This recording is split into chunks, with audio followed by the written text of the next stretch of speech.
but let's say I do 1 million impressions per year. I have .eth in my name.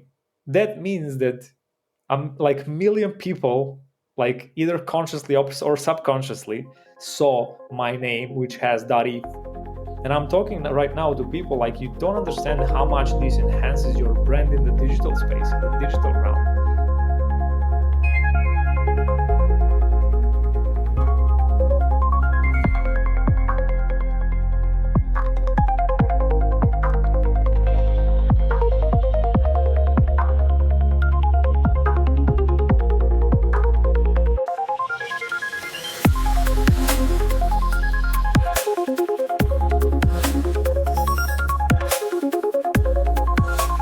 Yep, welcome back to another episode of Behind the Screen with Gramajo, the podcast where we unravel the untold stories of the best on-chain builders and creators. I'm your host Gramajo, an avid crypto enthusiast that's been in the space since 2012. So this week we have Cap from the Namespace team. We really dove deep into the whole ENS on-chain identity world. Cap has a really cool company that helps essentially proliferate your brand or your community in the blockchain or in this kind of new digital economy, which is really cool. I hope you guys enjoyed this episode. Definitely a fun one that I've been wanting to do for a hot minute once I found out about the Namespace team. All right, see you guys on the other side.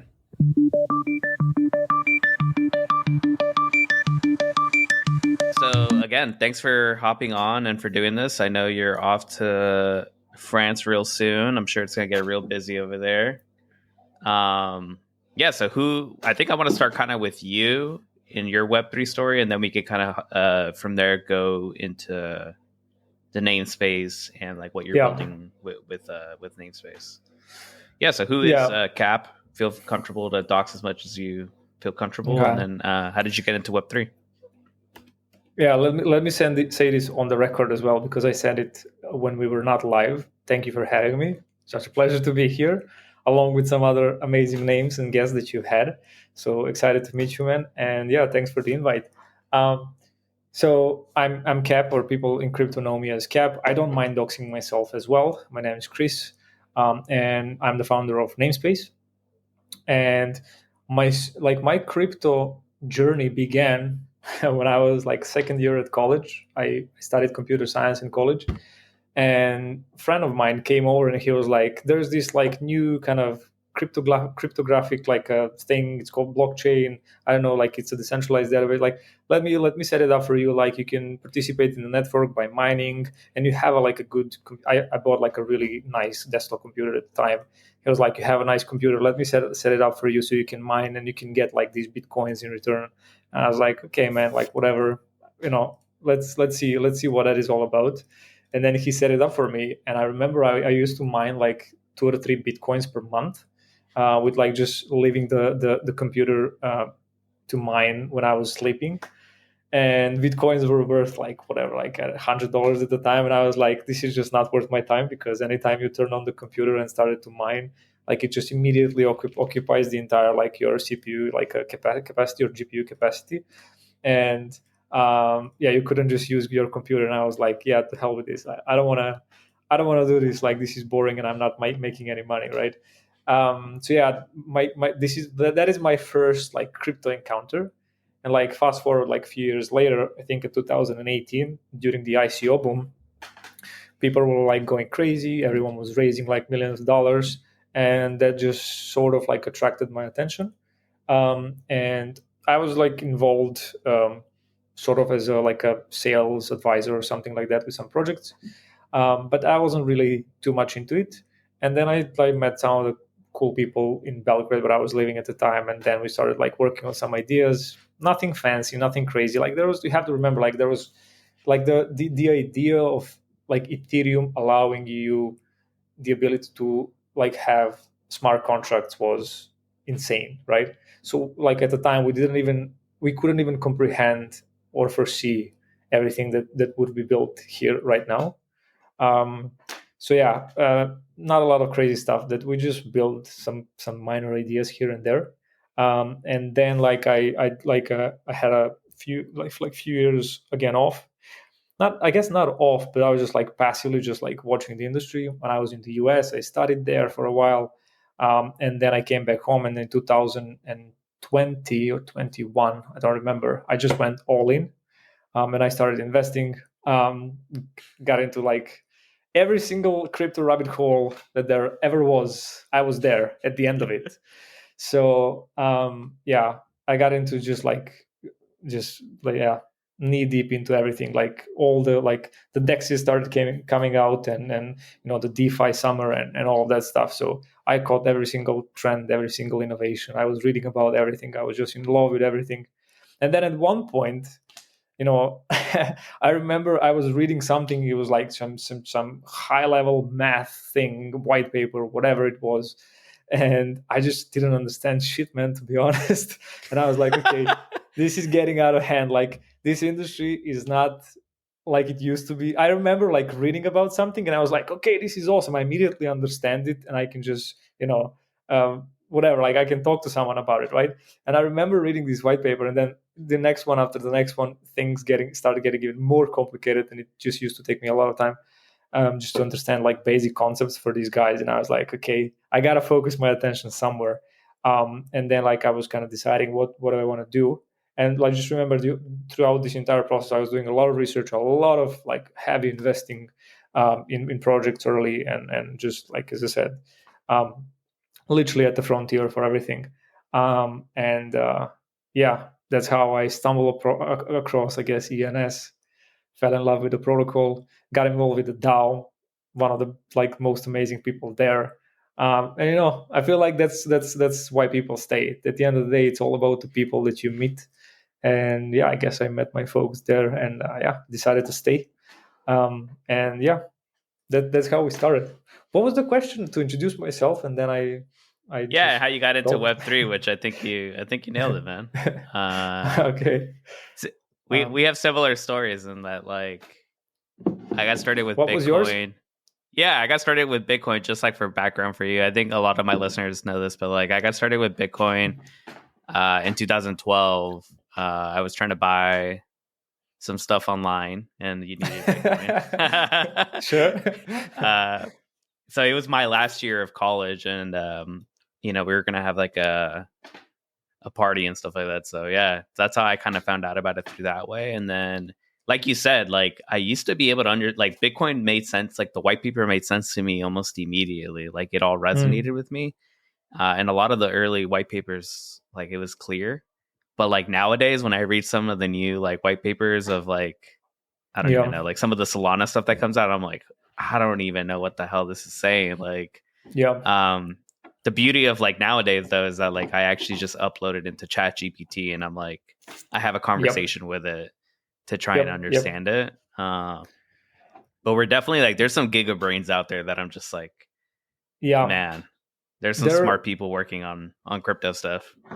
I'm like, I don't think I'm dumb, but like I cannot say that I haven't been in some conversation where I felt like, when you talk to someone and everything they say just resonates and it makes sense, but after you're finished with the call, you're kind of like, you try to repeat what the guy said, and you're like, I have no idea. Like, I just want them to explain everything to you. Yep. Especially when we talk about the identity side of things. Like, I've been part of some conversations where I'm listening to people talk about stuff. It's just crazy. There is just like, I don't know, like their brain operates at like such a high level that I feel like you need just a lot of knowledge from every single aspect of crypto, just to understand and be part of that conversation. So yeah, it doesn't happen that often, but I've certainly been part of those conversations as well. And I think like the skill that I'm seeing too, so like I work with a lot of technical folks in real life, and like my role is to kind of translate business requirements to technical requirements for legal teams and vice versa. So like whenever like a new update's coming out for some software, I have to like kind of translate that into like the impact to our like business operations for like the legal team. So I kind of play that role a lot. And you start appreciating folks that are like all like super smart, but also can like explain Yeah, it to you like very well, you know? Because there's people that are like super smart, but they also kind of like struggle.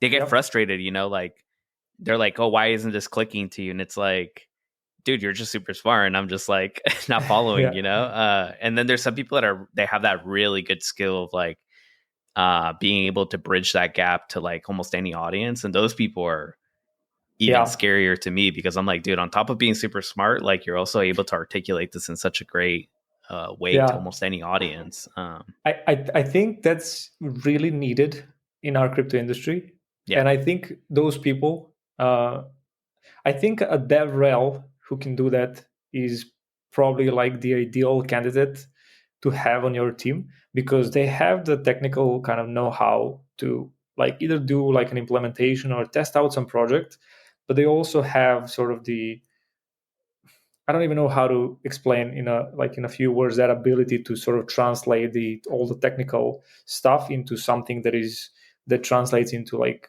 a particular and a business use case, so to speak.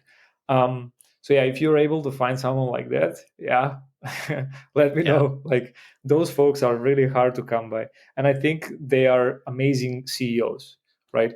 yeah, So if you have someone who's able to speak but is also very like technically sharp, like those guys are really good.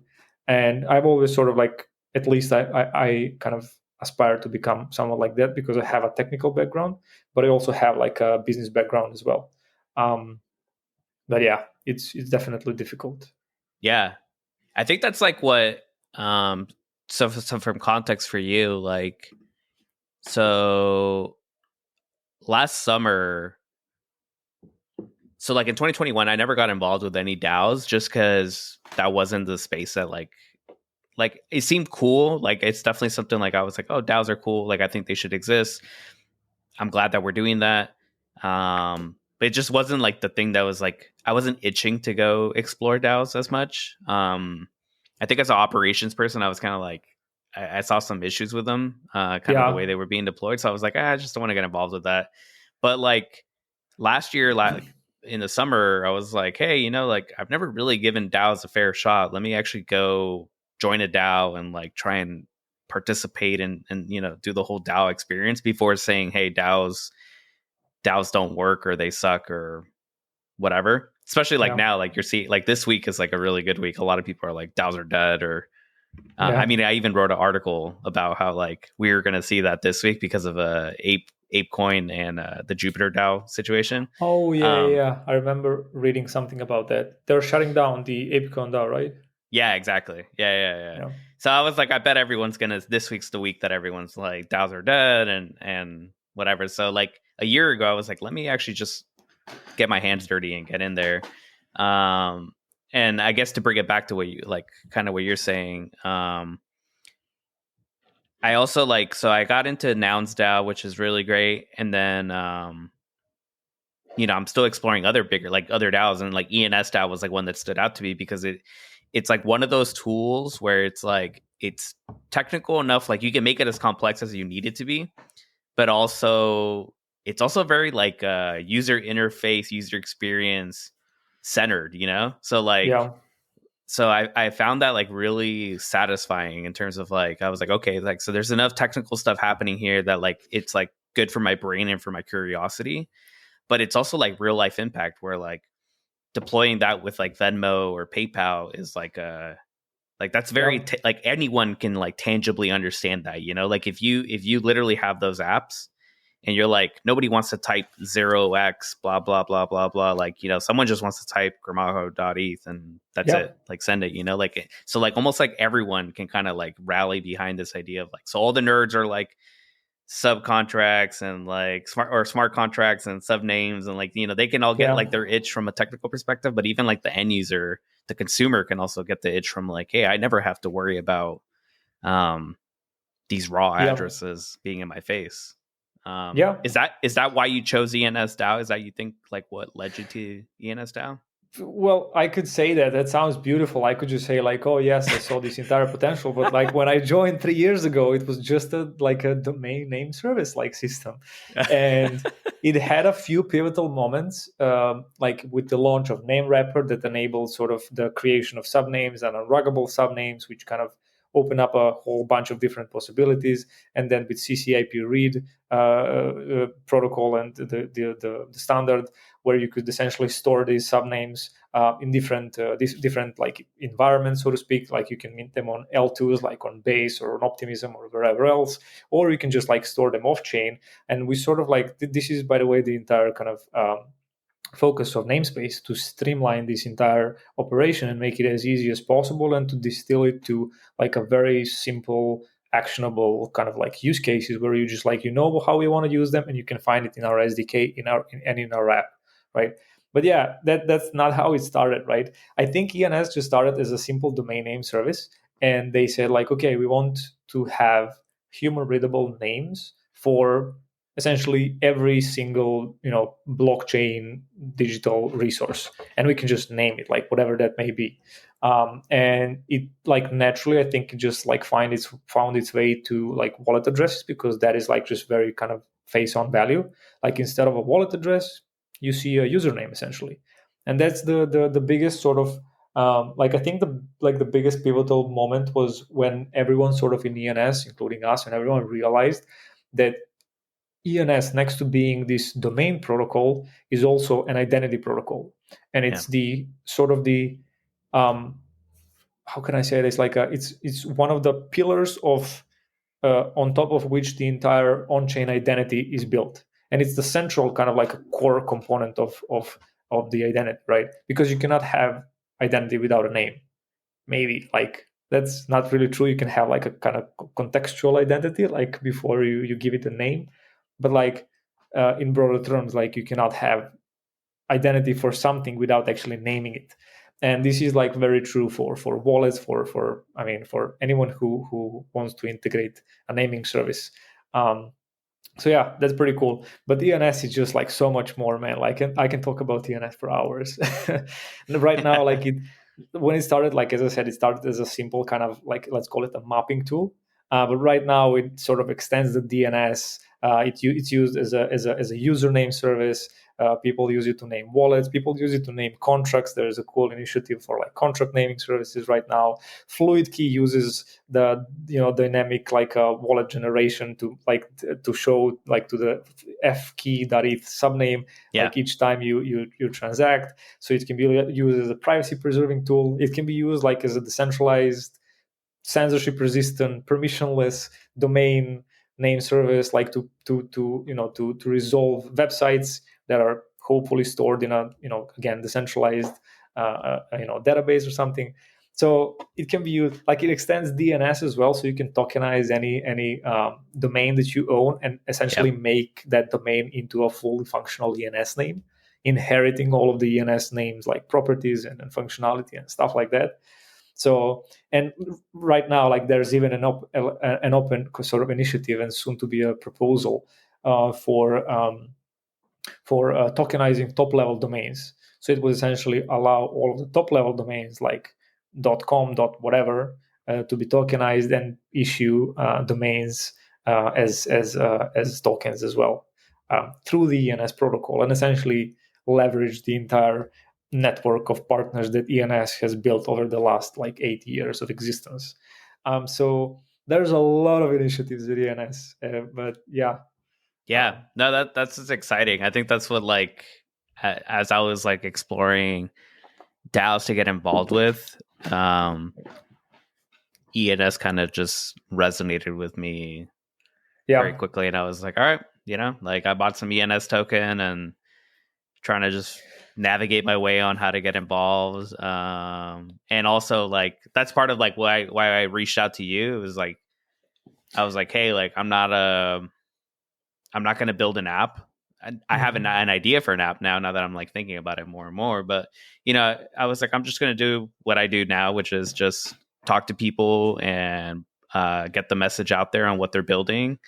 And that's my contribution to the ENS ecosystem is, through content, essentially. If you want to slowly get involved, like obviously, I think you created the username on the forum, and the forum is the best place to do so. Just enable those notifications for the stuff that you're interested in. And I would also suggest like subscribing to the newsletter that goes like once or twice a month. Like I think it's bi-weekly, so yeah, twice a month. And it's run by Marcus, who's a great guy and a contributor at ENS. And he does like a very like detailed job of just capturing everything that happens inside of the ENS and sort of the outside in the broader ecosystem. So like with each time you read it, I think you can get like a clearer picture into how people are using it, what's happening on the DAO side, what's happening on the protocol level side, what's happening with the stewards and the working groups, and you can just get like a full picture of like the recent events and developments. Yeah, that newsletter is like super good. I subscribe to it. You subscribed it? Okay. Yeah, I subscribe to it, and I've read a couple, and it's super detailed and really good. Like, yeah. I was kind of quite shocked, like how much information is in there. Definitely, yeah. It's a good one for sure. Yeah. Shout out to Marcus who runs that. Yeah, no, seriously. Like, if you want feedback or Yelp star reviews, like, let me know. Like, I'll leave them. Like, that was a good newsletter. Like, I've read the last like 3, and I very quickly I was like, whoa, wow, I can see like just like the amount of quality and work that goes into that thing. Yep.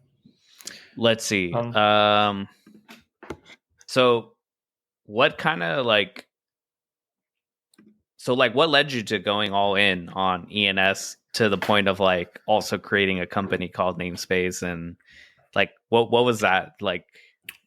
Yeah. So I remember like we were just me and my friend were discussing about like some ideas, what do we want to do, what do we want to build. Like after the realization that we cannot keep up with everything right now, and how everything became like super difficult, and we were thinking like, what should we do? And then at that time, like people were started to talk about like the name wrapper and name wrapper upgrades. Name wrapper contract is the ENS contract that was launched that would essentially enable subnames to be unruggable. And in my mind, I was like, okay, so like if I register some really cool ENS name like gamer.eth, I can start my own naming service off of gamer.eth, and I can treat gamer.eth as a business. I can go to some games, start, I don't know, like a gamer guild or a Discord channel, or I can negotiate some partnerships to get some discounts. I can start a newsletter. I can do this and that. So I create like the entire brand around gamer.eth. And like below that, I allow people to issue subnames on a per year basis that will be rented on a per year basis, just like ENS names are. And I can make revenue doing that. And I was like, okay, this is pretty cool, but I don't want to do this because I think I can build something even cooler. So we basically built a platform that allows everyone to do this. If they have a cool ENS name, they're a little kind of entrepreneurial spirit, and they want to start something. And that's how the idea started, basically. And we started talking to some people who have some really, really cool names, and basically worked with them to get them set up, to start minting subnames and this and that. But very soon after that, we realized that it's not so much about the cool name; it's about the people who run these cool names, right? So like, I can give you like gamer.eth and you can mint, I don't know, 1,000 subnames, but I can give whatever the shittiest name is to someone like Gary Wee, and he can just send 10 millions of subnames, right? So it's about the people who run names. It's not about the name itself. So we've sort of pivoted our strategy a little ever since then. So we started working more with businesses ever since then. But it was very fun to work on the product that was consumer facing. We still kind of maintain sort of the consumer facing side of things. There are some people who are really, really cool, and still want to use our services. And yeah, we'll think, like, we have some ideas on how to improve the consumer side of things, how to introduce some more features and stuff like that. But it's not our like highest priority anymore. But that's basically how it started. That was the idea that made us go, like, oh, that'd be cool, like that'd be awesome. And we even built the MVP. We went into the DAO, we did a demo, then we did some improvements and stuff like that, and we received like a 10K retroactive like a grant reward, as a, thanks for building with us, you guys are cool, we want to like keep you in our ecosystem. And then we were like, okay, this is so awesome, and we just like stayed ever since then. That's awesome. Yeah, no, I agree with you with that. Like when I think of Namespace and the problems that you guys are trying to solve, that was kind of like the first thing that came to mind to me, was like, if you have a cool ENS and you're building, like you said, it's not just like, oh, I have the ENS and that's it. Yeah. Like, problem solved. Like, we're good. It's more like the community building aspect of it around it, or the community that like you bring with you. So like when I think of like Pizza DAO, like it's they're trying to build a community, and the ENS name part and giving out subdomains of that is like almost secondary. It's like actually just bringing your community with you, and having you have fun to with do it. You have to do these things in partner with communities that you're working with. Like, I can buy PizzaDAO.eth and I can start it and I can build a website and I can do that. So like, say, like, if you like PizzaDAO, mint a subname, but that doesn't make sense coming from me. They have to be the one to roll it out. They know their community the best. They know what they can offer maybe to their community. If they end up minting subname, if they want to charge for them, if they want to give them for free, it's really up to them. So yeah. Yeah, no, I think about this too, even with like Nouns. Nouns has like a really strong brand, and I'm pretty sure we have nouns.eth, if I'm not mistaken, or some kind of version of that. And it's such a like, it's known by so many people, and I think also like on top of giving the name, it's like plugging it into your ecosystem. So like for us, we have a custom piece of software called NounsCamp, where we do all of our governance and discussions on there. And really, like, what it should be is like, when you come to NounsCamp, if you don't have a ENS resolving, we should be really pushing people to be like, hey, here's a free .nouns ETH subdomain that you can, so everyone has like a recognizable name, So, because like right now we'll get proposals sometimes from people that either don't have a .eth like resolution, or maybe it's a multi-sig. For whatever reason, it could be multiple things. They're from like Nigeria, they haven't bought an ENS, and then it's just a raw wallet asking for money, and you're like, dude, I have no idea who this is. Like, I don't even know if this is a guy, a girl, a them. Like, I don't, like, there's just nothing. Like, there's no identity to it. Like, kind of like what you're saying. Yeah. So I don't think the ENS reveals too much of an identity. So you can basically, I can come and I can register cap.nouns.eth, but I can also register random guy.nouns.eth, right? But still, it just gives such a clean user experience.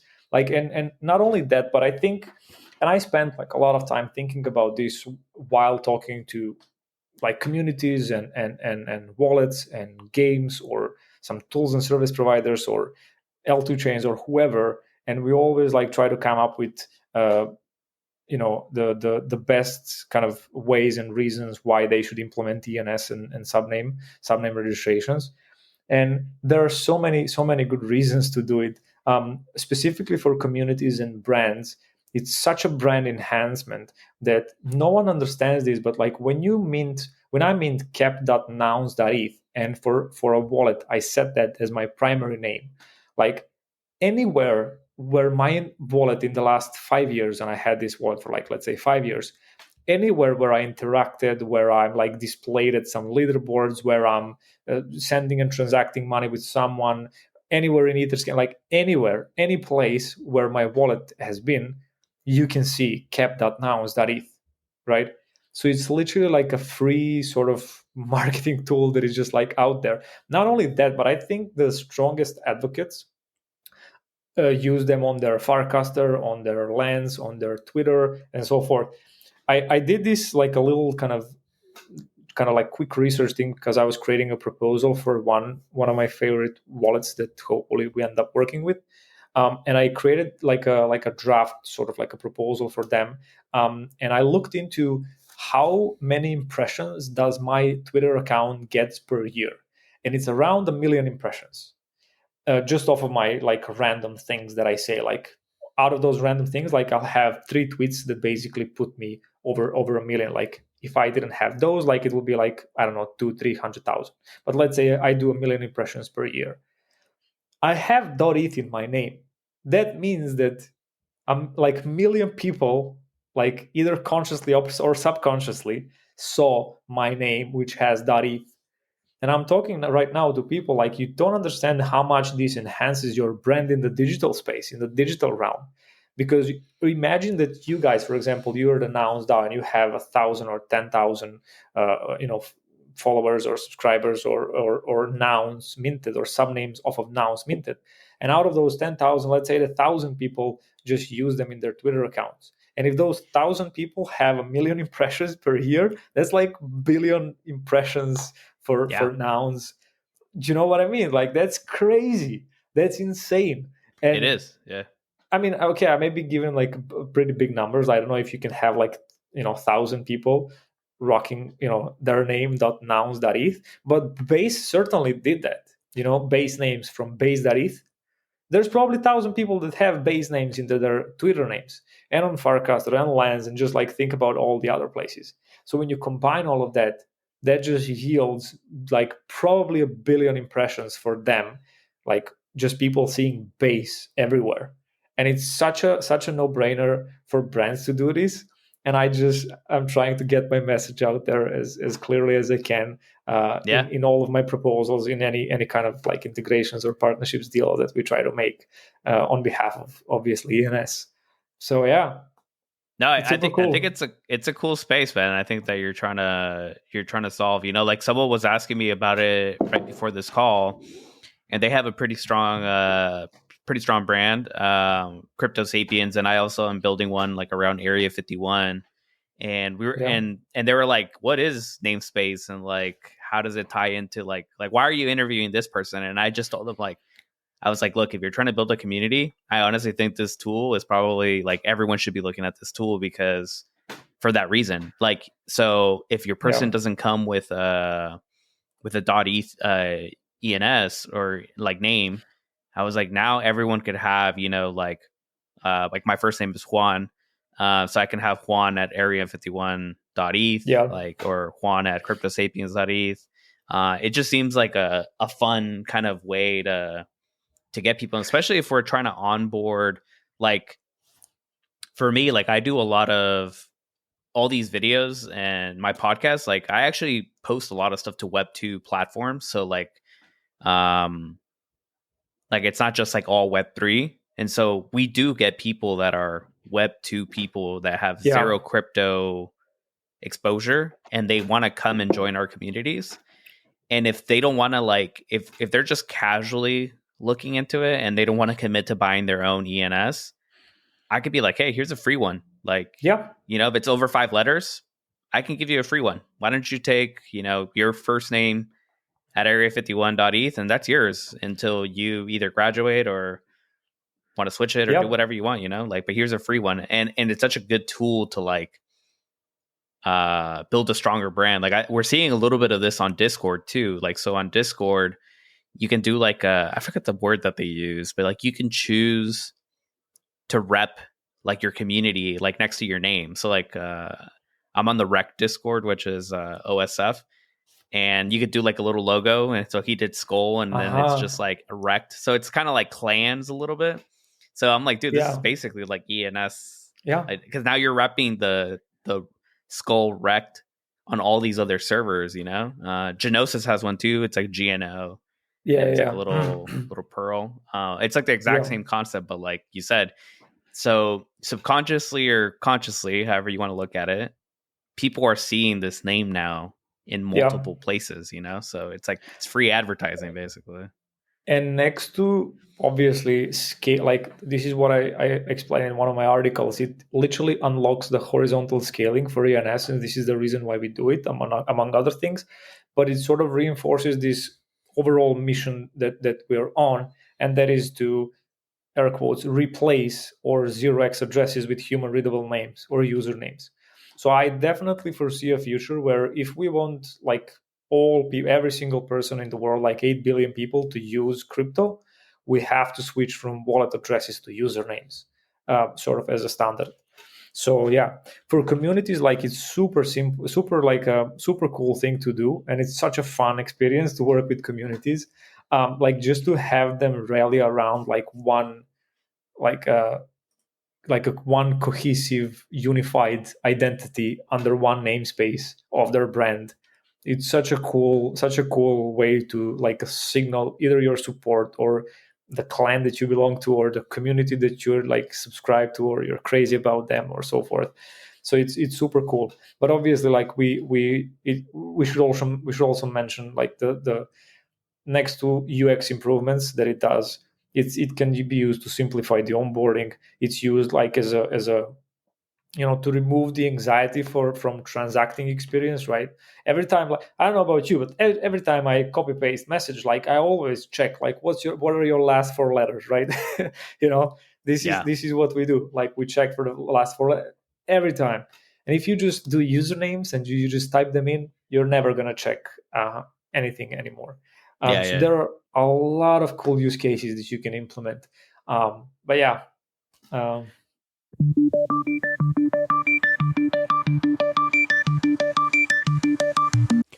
right, let's take a quick break. Hope you're enjoying this episode. This episode was made possible with the support of my premium subscribers, Seattle Dog, Mag Vinyls, and Brennan. Appreciate all three of you. Brennan, glad to see that you're feeling back and coming back to joining us in the Web3 space.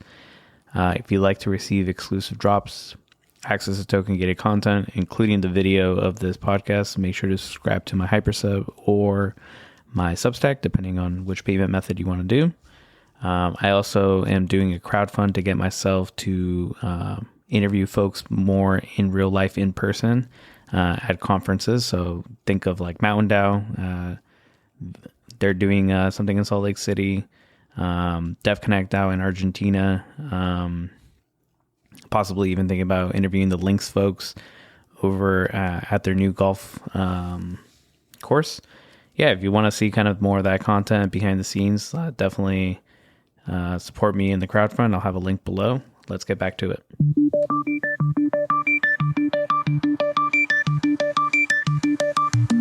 I had a question for you before we continue on the namespace that I kind of wanted to ask you because I feel like I want to get your thoughts on this. So an example is like, so I have my own ENS, right? So Gramajo.eth. And then if we continue with the nouns one, I have, Gramajo.nouns.eth. And then I have my base name as well. So Gramajo basename.eth. So like, if we start having all these like different identities, I guess is the way to say it, like, doesn't that like fragment our identity or does it unify it? Like, I wanted to get your takes on that because like I was kind of struggling with that a little bit in terms of like, does it feel like we're like splitting into too many pieces or something? If you look at them as NFTs in your wallet, that doesn't necessarily mean that they are splitting your identity. Like if you own Bored Ape and a CryptoPunk, is your identity split? Right? No, you just belong to two different communities. Yeah, that's true. And this is sort of the same situation where you just use them as an identifier. So you don't have to. You can have, and I think the sort of the community and free subnames through any kind, like whether through a wallet or through a community, are essentially like a path to registering your own .eth, a name that you hopefully use as your primary name. But you can still receive money on your community subname. So if you belong to nouns.eth and you have gramajo.nouns.eth, people can still send you money. They can find you by that subname. They can do whatever they want, like using that time, because they know it's yours. But you can use a different one as a primary name. And I mean, like, I can ask you the same kind of question with regards to, for example, Web 2 world. Like, if we look at ENS for what they are, let's just say that for sake of argument, they are increasingly becoming, just Web3 native usernames. Is your identity split if you have one username in Instagram and then another username in Facebook and then another username in, I don't know, like TikTok or whatever, right? Those are all different usernames and completely siloed data points and information about you in different sort of servers. At least all of these are on chain and kind of communicate with each other, right?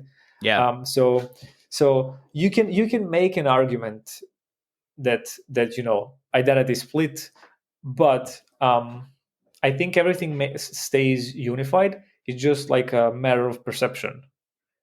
Yeah, no, the NFT that like landed very Yeah. quickly. So thank you. I'm glad that I asked you because I was like thinking about it. Like I was like, are we like fragmenting ourselves? I wonder if it's more like a UX or app thing, because I would love to have the choice, Yeah. like I would love to be on Nounce Camp and be like, hey, on Nounce, I'm just going to be gramajo.nounce.eth. Like I want to rep my That's Nouns interesting. specific name, and then if I'm like on Twitter or somewhere else, everyone can know me as gramajo.eth. So I wonder if it's like an app thing where like we need to tell people like Rainbow Wallet or Uniswap Wallet, like, hey, if this person has multiple names that they could resolve to, like give them the choice to be like, on Uniswap, I want to be known as gramajo.uniswap.eth. Yeah. So I wonder if it's that. Like, I think maybe that's where my brain is kind of like stuck at. Is maybe it's like a user experience app choice or something. That's a really like a good question that I would have to think about and maybe consult some people as well, because I don't see. I mean, I could probably like try to figure out the answer and how would I implement that, but I have no idea if that would work or what I would break in the process, because I feel like that's a client side resolution type of thing. Yeah, exactly. Yep. And like we as an ENS DAO and a community and an ecosystem already have an issue with the resolution process as it is, because for example, if you go to MetaMask and then you switch to Optimism and then you type in your .eth name, and if you don't have Optimism address record underneath your name, that name that you're trying to resolve, MetaMask will not resolve it. It will just say the record doesn't exist, because MetaMask used to look at your Ethereum address record as a default, but now it looks your Optimism address record if you are switched to the Optimism chain in MetaMask. Whereas if you go to Coinbase wallet or Zerion wallet or whoever else, I think they do still the standard type of resolution, which is like they just look at your Ethereum address, because when you mint an ENS name, it just like automatically adds your Ethereum address from the address that you use to mint the name. It adds the Ethereum address of that address that minted that name. Does that make sense? Yeah, that makes sense. So just by the fact that MetaMask does resolution correctly, it could be perceived as if something is not like happening. Something is wrong, right? Because if you switch to Base or Optimism and you try to resolve it, like you can get confused, like why does this not work anymore, right? So I think we have to standardize the resolution process, and I think there are some initiatives around standardization with like Chain Zero something or other. I didn't dive deeper into this, but we'll figure it out. I think as an industry. But once we figure that out, like then we can do different type of resolutions. But I'll have to think about it. This is a really, really cool proposition that you've made. Yeah, I think that's where my brain was kind of like having the choice, and because really, like ultimately, it's all resolving to the same place. At least in my Nouns example, like it's all the same wallet. Yeah, it's just it always looks at the primary name. Yeah. But yeah. All right, that's fine. So what's the biggest problem you guys are facing now in Namespace? The biggest problem we're facing in Namespace right now is trying to decide who to hire among so many cool people that we interviewed.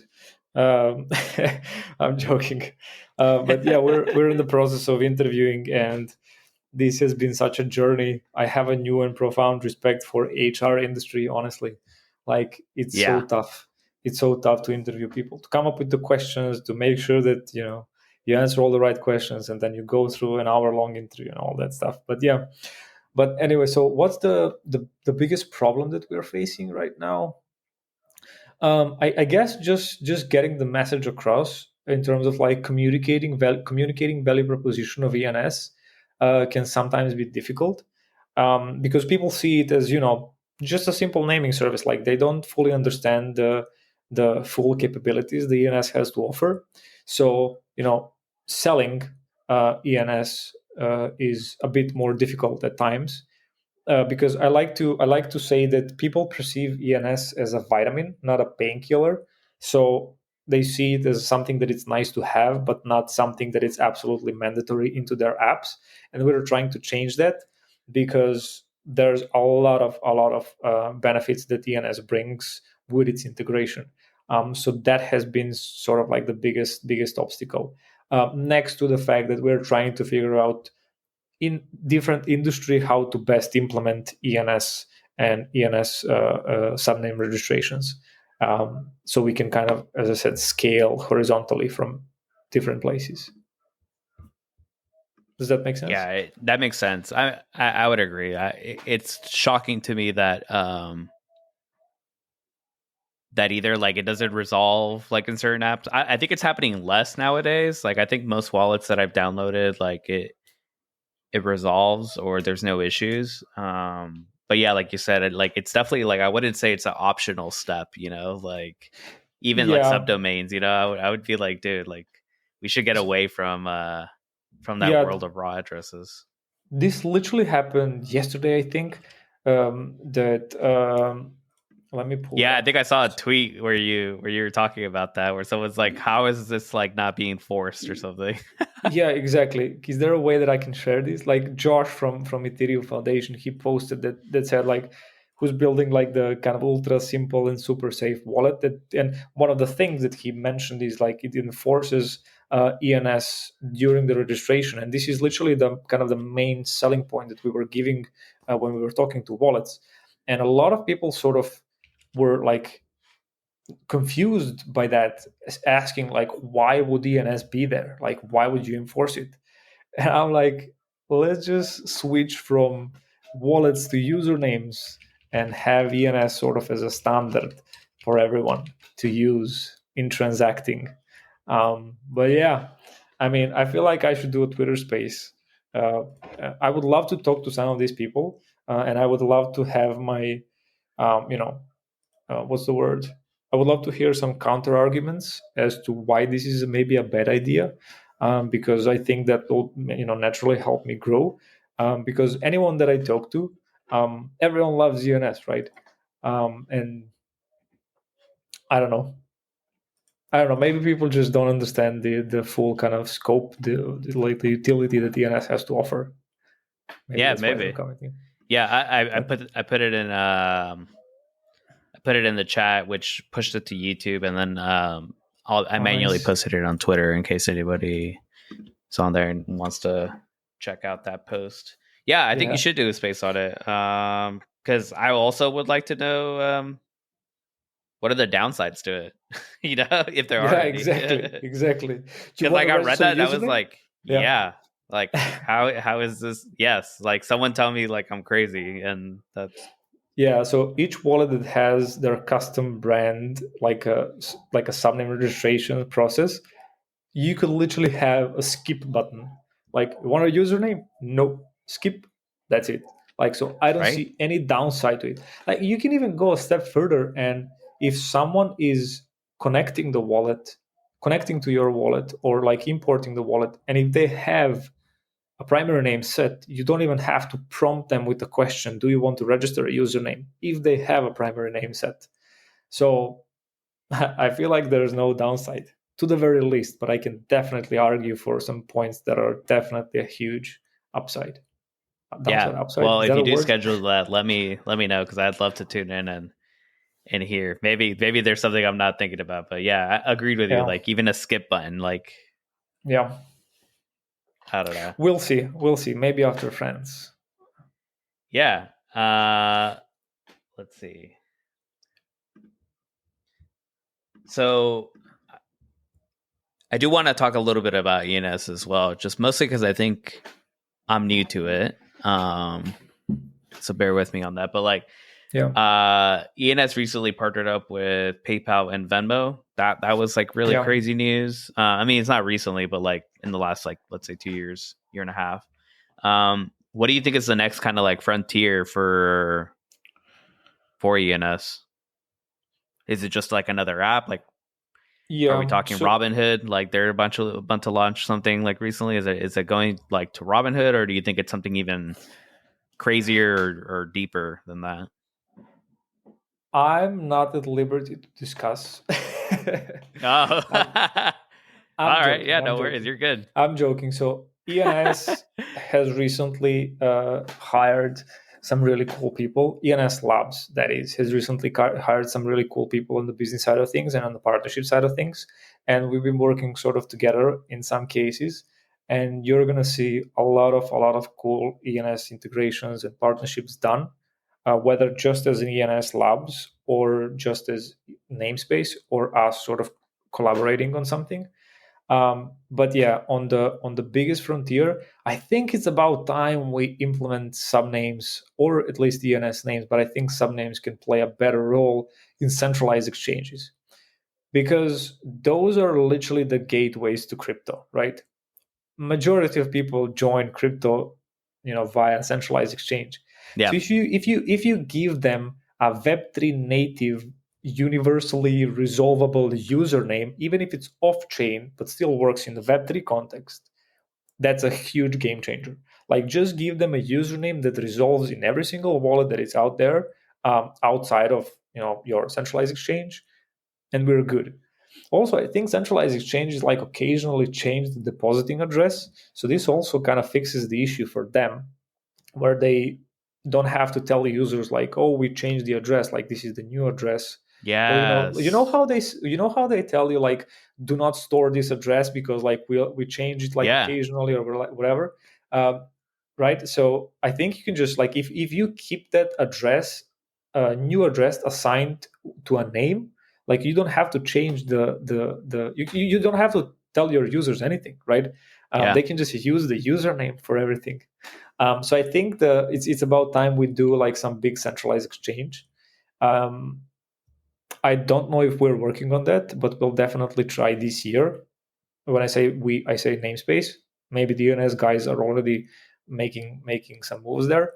But I would also like to see, what I would like to see, because we haven't integrated. So we have the full kind of the like a super cool kind of the DNS extension through GoDaddy and like all of these ways, like you can tokenize the domain, and like, well, ENS likes to say that they are the extension of the DNS namespace, and they are. So we made it like progress there. Obviously, on the institutional side of things, there's like a huge, like an asset manager, I forget their name, that they're using Namespace, not Namespace, but ENS. There's obviously now PayPal and Venmo, so the payment apps, like, we're cool. But I would really like to see like some Web3, crypto-friendly bank integrate ENS. That will be super cool to see. But I think we're gonna see like we're gonna start to see all the Web3 native apps and protocols, just kind of naturally, just like having some sort of ENS integration there. But yeah, the deposit address on centralized exchanges.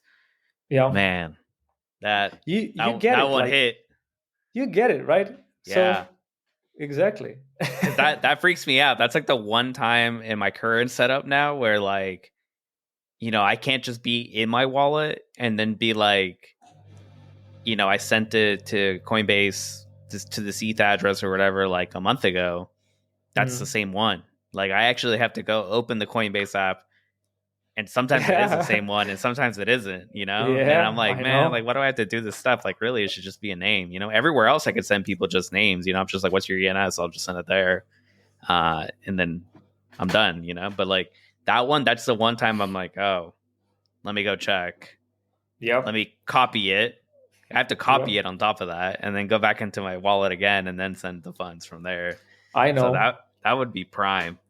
It's the same thing. Like you can have, and for example, we use Gnosis Safe multisig wallet for like sending salaries or getting our grant or whatever. But anytime like I have to tell people, like if we hire someone who's a contractor or whatever, like I have to tell them to send us the wallet. Or like some people don't know, like they can say like, oh, whatever, just send it to my this address, and this is the whatever Coinbase or a Binance depositing address. And I'm like I cannot add that into the address book, that feature that the Gnosis Safe has, because that address can literally become like a null, like unusable address tomorrow. So I'm not saving that at any cost. But I can have like your .eth name or a subname if they had it, and they would just like switch the essentially the depositing address each time for you, and you wouldn't even know. So I don't know. It's a cool feature, but it also introduces this sort of like crypto. It's kind of scary. It's an anxiety-inducing type of experience, especially for people who don't know about it and they just learn about addresses. And like I feel like the centralized exchanges want to move like as securely and as slowly as possible. Because like if they introduce like a lot of changes, in a very short period of time, like users would just get overwhelmed. And even though for us, like this makes sense, for someone else, like who's now finally, getting used to, copying the address and then, doing the thing, like you would have to ask them like, oh, you now just have one username. So I can maybe understand their aspect, but I feel like, yeah, if you just tell them, just use usernames, we'll handle everything. They should go for it. Yeah. Yeah. That'd be sick. I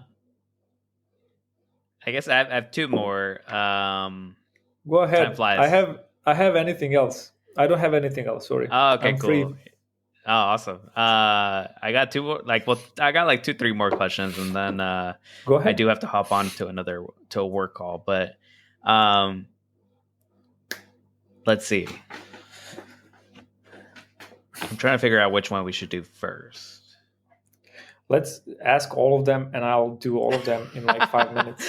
All right, so let's start with this one. Let's keep it on this thread. What's kind of like the most unexpected use case that you've seen or that you can imagine with ETH domains and how we would interact online? So either you've seen it or like you want to see this. Oh, okay.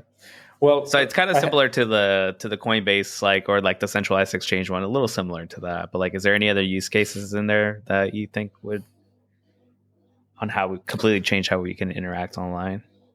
I don't know. I just see them being used everywhere, right? Especially with these like wallet sort of infrastructure providers that you have now. Like even if you embed subname registrations at the sort of the wallet provisioning infrastructure, right? You could literally offer every single one who's leveraging them to immediately get access to subnames. So this is something that we've been exploring for a while now, and we'll probably try to do in the next year. But I mean, there are a lot of use cases for ENS. Like we have to, like we mentioned, FluidKey. I think FluidKey is like a really good example of how can they be used.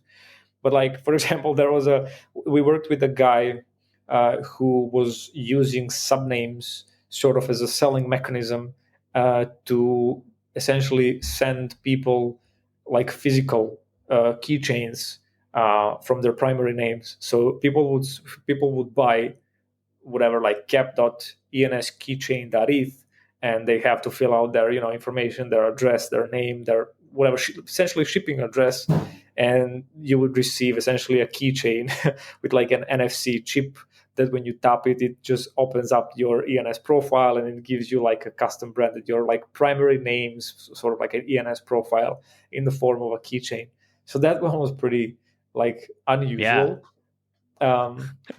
But I don't know, like I see them just being used everywhere, like across wallets or games or social networks, like you name it, like payment apps, obviously, centralized exchanges, anything, like even AI. something that we want to do is like build this, or like at least on the idea level, try to figure out how to build a universal AI agent registry, because you have ENS profiles sort of as a standard for what human needs. So name, description, your social records and stuff like that, and then your addresses.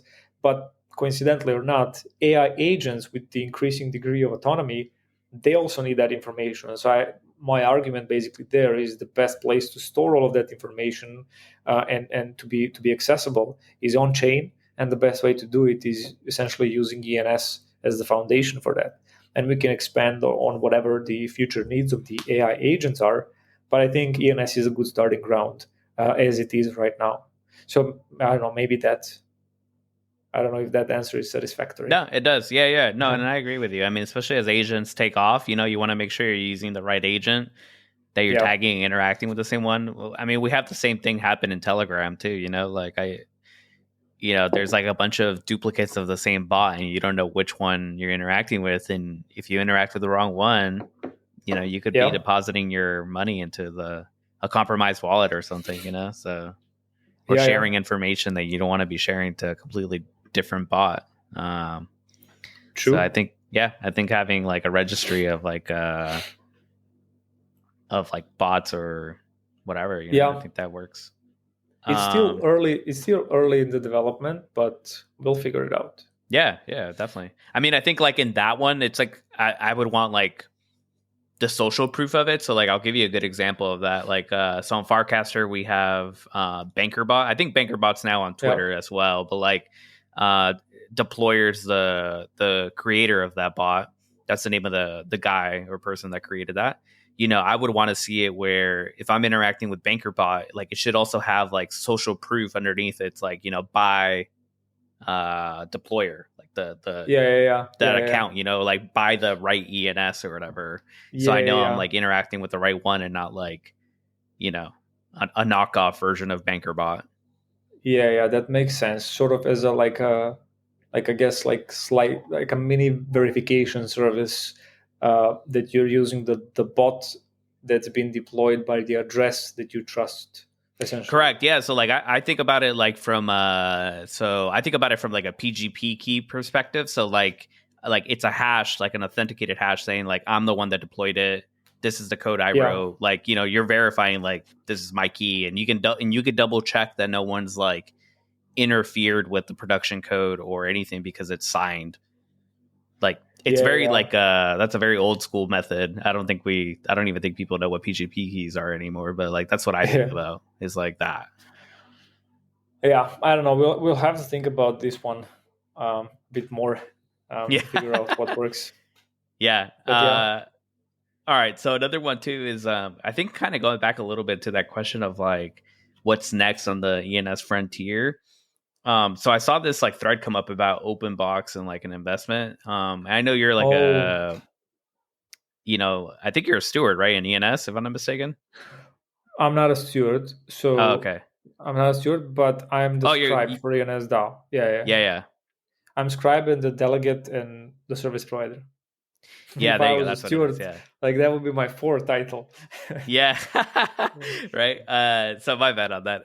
But what I was gonna say is like, if you don't want to talk about this, that's fine. But like, I wanted to understand like that whole thread regarding the open box investment. And so I think like the way I kind of read it was, it's like a way for ENS to get down to like the protocol level for like Web2 platforms. Is that kind of like,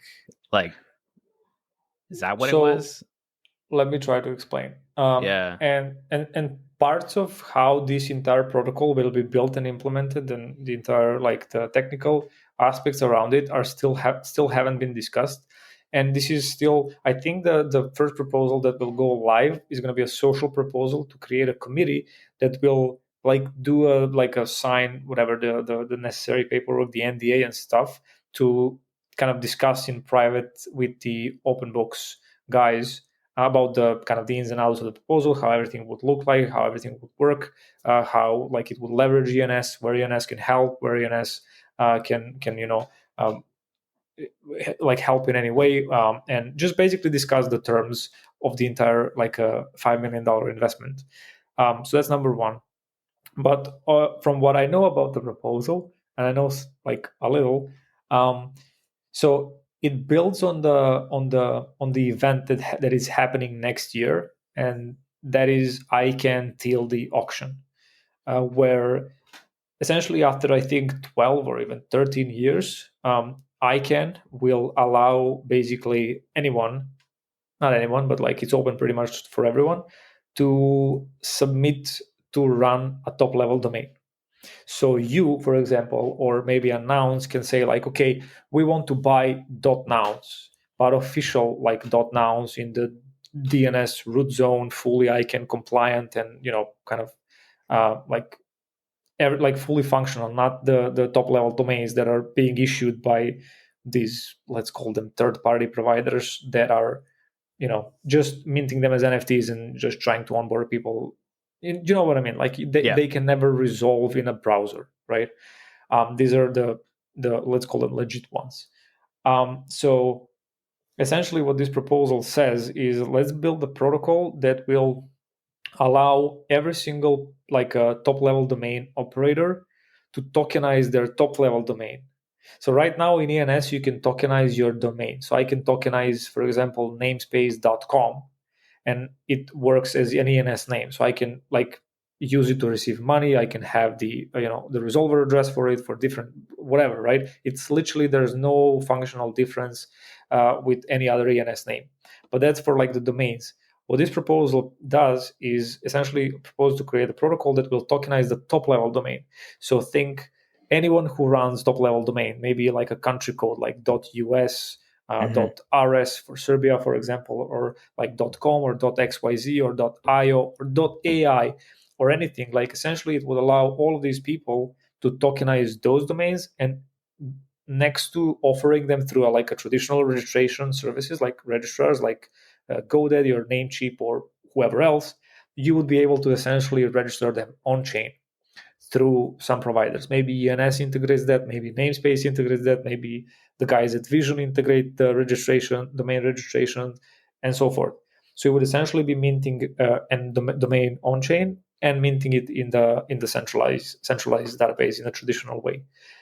So that's the premise of this proposal, because next year, as I said, the ICANN TLD auction is happening, and there's gonna be, I think, it's gonna be a lot of bidding on who gets .crypto, .wallet, I don't know, DeFi or whatever. I don't know, some cool names that have emerged just out of like some emerging trends over the last 10 years. And this ICANN event is like, it's a pretty special thing, man. It happens like over every 10 years or so. So like every 10 years, you get a chance to get into this domain, sort of like basically like a root zone, and operate your top level domain. So a lot of people will apply. I think 10 years ago, they had like around 2,000 applications. So like this year, we could easily see like 5,000 or so. Wow. So, but we'll see. Not everyone gets accepted. Not everyone, gets a name. It costs $230,000 to apply for one top level domain. So if you want to apply for like 10, you need like $2 million. So it's really complex actually to go through this. And I think you have like more than 400 questions to answer during the application process. So it's very rigorous. Yeah. Oh, thanks for sharing that, man. Yeah, like I could sense that it was like it had a potential to be a big deal. That's the next big thing, I think. Yeah. That there's nothing bigger. Yeah, no, that's exactly that. That's like I was like looking at it and I was like, dude, this thing looks like it's gonna be huge. Yeah. And it was good to see it like we're talking about it now, essentially, like early, or early for Web3, but yeah. So thank you for kind of breaking that down. That gives me more homework to go learn some more. So now you know. So I think the next step, if you want to keep involved with the ENS DAO, just track that proposal, and I think we're gonna have a social proposal coming out pretty soon to vote on creating the committee that's going to look into this proposal like more in depth and basically come back with an answer like should we invest or not, which I hope they move forward with, because I think it's a good investment for the DAO. But yeah, maybe something interesting. Now you have a frame of kind of reference based on this conversation, so you can kind of track it. So that's exactly it. Yeah, so I subscribe. Like I think I pressed followed, and I was like, I definitely want to track this one. This one looks really cool. All right. So to wrap up, mostly just because I have another call. Like it's been a great conversation. And thanks again for doing it. But it's a little bit of a weird one. So it used to be, I don't know if you're familiar with like tapas or pinchos from the Spanish like culture, like in Spain. They're like little bite-sized snacks. It's kind of like the best way to describe it. So a long time ago, like two plus years ago, when I got started with my content, it was supposed to be like bite-sized pieces of Web3 news. That's where I got the idea from. And so it used to be called something completely different than what it's called now. But in honor of like keeping the same question, so I've asked everyone this the same question, but what is your favorite snack? My favorite snack? Oh. Real hard questions here. And I don't know what it is. Don't say carrots and hummus. I know someone said that before, but those are not snacks. That's like healthy food. That's too healthy food. That's what I said. I was like, you're making me feel guilty for my snack. No, I'm trying to figure out like what's my kind of like a guilty pleasure. I love a good cheesecake, I'm not gonna lie. So that's one. But the first thing that came to mind, I just eat a lot of chips. But like I don't know if you call it like chips, like a like Pringles things, whatever. Yeah. I just love it. I don't know why, but they just like give me sort of energy boost. Ever since I stopped sort of drinking coffee, I drink coffee like every now and then now. But ever since I stopped drinking coffee, I just eat a bag of chips, and it gives me like a boost. I don't know why, and I'll drink some Coke, and I'm good to go. I replaced a semi-bad habit with 2 bad habits. Yes, that's typically how I do it too. Actually. I had the exact same thing as you. I actually gave up coffee for a year. So like every year I do like a challenge where I give up something. And it's not meant to be fun. So I gave up coffee like wow. That was a while back, like 6 years ago. Gave it up for a year. And I picked up chips. I ate chips every day for like a year. And then the next year I was like, okay, now I need to give up chips because this became an addiction. And you pick up like a Snickers bar or something. Exactly. Just like... Have you ever tried to quit sugar for like at least 3 months? Like no sugar whatsoever, not even through like ketchup or like just 0 sugar. Have you ever tried that? No, but I know I need to, man. I don't even have like that much. I don't eat sugary stuff that often. Like I don't drink soda. I don't eat candy. Yeah. But like, as you know, things in America, like freaking ketchup has like sugar in it. Like everything's sugar. Bad here, essentially. Like they're like, here's an apple, and we actually added sugar to it. And you're like, great, thanks. Yeah, they do that now. Yeah, they do that. Like they modify the apples to produce like apple. Like all of the fruits, I think, like years ago, had like a lot less like fructose in them. Yeah. Than they have now. But yeah, it is. Yeah, what it is. I need to do sugar for sure. Again, and that's coming from like a place of like I don't really have a dish. I don't do a lot of added sugars. So I do have sugars like I eat apples and bananas and stuff like that. But if you don't eat like kind of any sweets or something like that, then I guess you're good. But I'll tell you something. Like I thought I was addicted to coffee. But then I stopped taking sugar with my coffee. And then like my craving for coffee went away.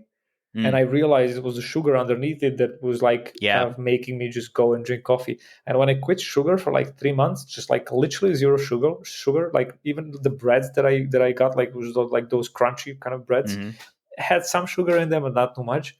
And I quit like ketchup, I quit like everything, like literally 0 sugar. I didn't even like occasionally I'll eat like a apple or something like that, but not even that. Like that is the probably the most, I don't even know how to describe that experience. It's just like it like you feel your insides starting to calm down. It's Yeah. so strange. Like you just feel like some kind of zen, at peace. Like you don't have the need to be like, it's like to move quickly or to just like do anything. You just like calm. You experience calm for the first time ever. Like I highly recommend it, just as a like, it's almost like a psychedelic experience, honestly. It's so crazy. I'm gonna have to do So it. Yeah, I'll do it. Yeah, I try not to get sugar in my coffee, but I do like milk in my coffee. yeah, me too. But milk has sugar in it too. So it's like natural sugar. So yeah. Yeah. I'll have to do that one year. I definitely should for sure. That'll be a challenge. They're meant to be challenging. Like That's I choose gonna something. be a challenge. Yeah, it's meant to be challenging. I try to choose something that's like supposed to be hard. It's not supposed to be like a walk in the park for me. So that might be next year's. Then I might have to give up sugar next year. I don't know if I could do a whole year. Maybe I'll start with like 3 months, like you said. Yeah, 3 months is enough. Trust me. Yeah. Awesome, dude. man. This has been super fun. Yeah, thank you for the invite. Yeah, no, thanks again for jumping on. Let me pause it for everybody.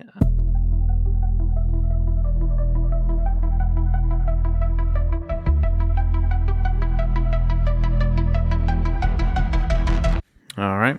If you're hearing this message, that means you've listened to the entire episode. And for that, I want to thank you for making it to the end. If you're listening to this episode on a platform other than Pods, make sure to go to Pods to collect this episode. If you are on Pods, hey, thanks for being on here. Make sure to subscribe from your favorite Web 2 app, including Substack or YouTube, so you can get notified when these episodes drop. Before we head off, I wanted to do a cast off. So cast off is a segment where I want to hear from you, the audience. So this week's cast off question is, what community would you like to see Namespace comes to? So if there's, for me, it's nouns specifically. I would love a nouns subdomain. And if you don't have a favorite community, do you as a content creator or community builder or just Web3 person would love to see more subdomains? Let me know. If you enjoyed this episode, leave us a review on Apple Podcasts or Spotify or wherever it is that you listen to your episodes. Just hit me up if there's any specific people or topics you'd like to see me covered in the newsletter or in the podcast. All right. See you guys on social media and see you guys next episode. And definitely make sure to check out the crowdfund and help me make more content for you. Peace.